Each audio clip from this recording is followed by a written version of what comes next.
नेकी का फल। मिस्टर कारवास्की हैं? जी, मैं बोल रहा हूँ। आप कौन हैं? कारावास्की ने आश्चर्य से परिप्रश्न किया। फोन करने वाले की आवाज उसके लिए एकदम अजनबी थी। मैं मिसेस क्लॉस हूँ। देखिए, मैं आपके लिए कुछ तोहफा भेज रही हूँ, अस्वीकार न कीजिएगा। कारावास्की आगे कुछ पूछताछ करता कि फोन बंद हो गया।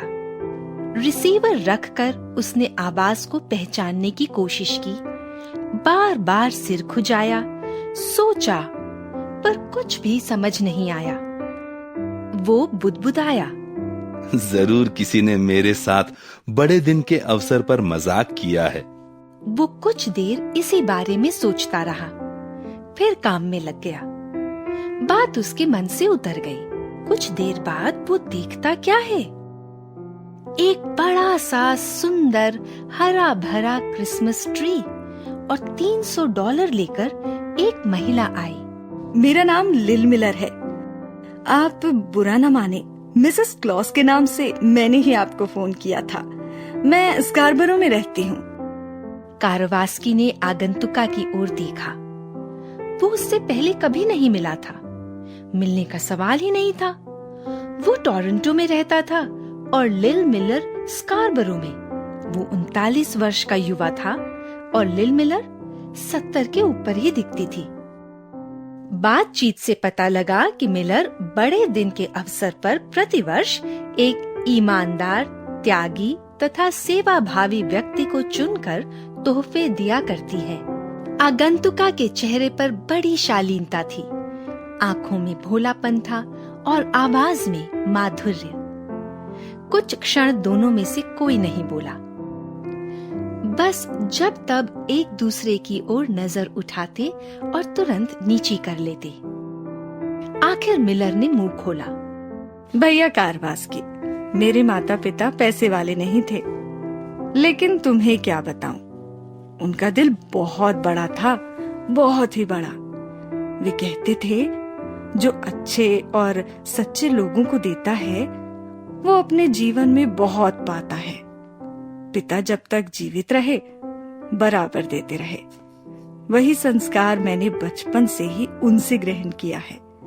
मैं बड़े दिन के अवसर पर कुछ तोहफा और कुछ राशि ये सोचकर भेजती हूँ कि जिस भले आदमी को मिलेगा उसका बड़ा दिन कुछ आनंद से बीतेगा। मिलर की बात सुनकर कारावास्की की आंखें डबडबा आई।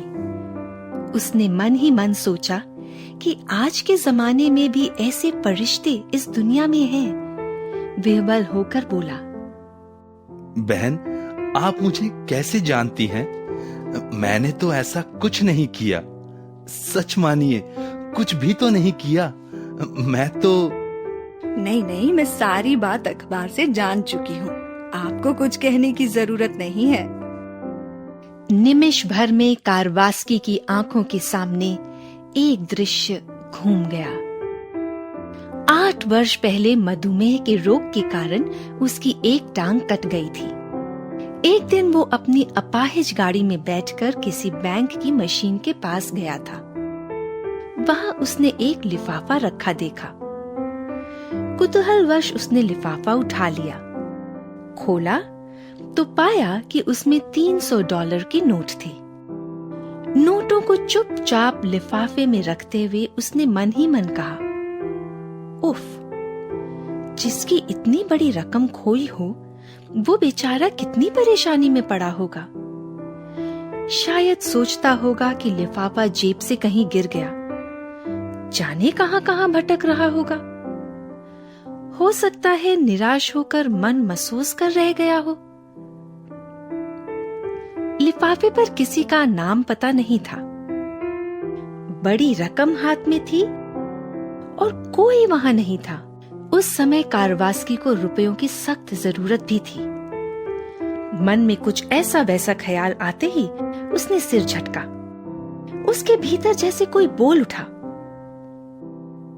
अरे कारावास्की, पहले ही पता नहीं किन कुकर्मों की सजा पा रहा है। एक और कुकर्म करके क्यों पाप का भागी बनता है? तू इंसान है और उस नाते तेरा कुछ फर्ज भी है। उसने तत्काल अपनी गाड़ी को आगे बढ़ाया और बैंक के अधिकारी को वो लिफाफा सौंप दिया और कहा कि कृपया पता करके इसे इसके मालिक को भेज दीजिए। घर लौटते हुए उसका मन बड़ा आनंदित हो रहा था। उसने सोचा, यदि मैंने लिफाफा रख लिया होता तो मेरी आत्मा मुझे धिक्कारती। शायद भगवान ने मेरी परीक्षा ली थी। वो साल कारोवास्की के लिए बड़े कसाले का था। उसके पिता चल बसे थे। उसकी पत्नी भी छोड़कर चली गई। उसका बायां पैर तो पहले ही कट गया था और बढ़ते हुए मधुमेह के कारण दाहिने पैर के कटने की भी नौबत आ गई थी। कहावत है कि मुसीबत कभी अकेले नहीं आती। उसका बटुआ कहीं गिर गया। उसमें रखी और सब चीजें सुरक्षित थी, पर $150 किसी ने उड़ा लिए थे। उस समय उसे जो निराशा हुई थी, उसे याद करके वो आज भी सिहर उठा था। पर संयोग देखिए, तभी अनायास उसे $80 मिल गए। ये रकम उस व्यक्ति ने भेजी थी जिसका $300 का लिफाफा उसने बैंक के अधिकारी को सौंप दिया था। निराश होकर जब वो व्यक्ति बैंक के अधिकारी से मिला था तो उसका खोया हुआ लिफाफा उसे सुरक्षित मिल गया। उसी ने अपनी कृतज्ञता जतलाते हुए $80 पुरस्कार स्वरूप भेजे थे और स्थानीय समाचार पत्र में उस घटना का विस्तृत विवरण दे दिया था। शायद उसे पढ़कर ही लिल मिलर ने उसका चुनाव किया था। संसार में भले आदमियों की कमी नहीं है, उसने सोचा। चलचित्र की भांति यह सब कुछ कारोवास्की की आंखों के आगे घूम गया। वो खोया खोया सा बैठा रहा। फिर आंखों से टप टप आंसू गिरने लगे और रह रहकर बदन कांपने लगा। लिल मिलर उसकी ये अवस्था देखकर द्रवित हो उठी। वो कारोवास्की के चेहरे पर निगाह गड़ाई रही।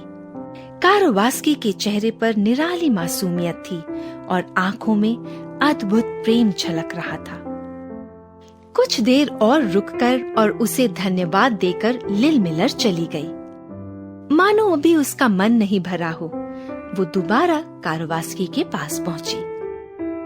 इस बार उसके लिए एक स्वेटर, एक कमीज, लॉटरी की कुछ टिकटें और $500 लेकर आई थी। भावना से अभिभूत होकर बोली, मेरे प्यारे भाई, ये छोटी सी भेंट है। भगवान तुम्हें और बहुत कुछ देंगे। कारोवास्की के आश्चर्य का ठिकाना न रहा। वो सोच भी नहीं सकता था कि उसने इंसानियत के नाते जो कुछ किया था, उसका इतना बड़ा पुरस्कार मिलेगा। अपने अंतर के ज्वार को जैसे तैसे रोकते हुए बोला, बहन, जब तक इस धरती पर आप जैसी देवियां मौजूद हैं, इसकी धुरी टूट नहीं सकती। नहीं मेरे भाई, धन्य हैं वे जो स्वार्थ में अंधे नहीं होते और प्रलोभनों के आगे नहीं झुकते। प्रभु सदा उनका साथ देते हैं।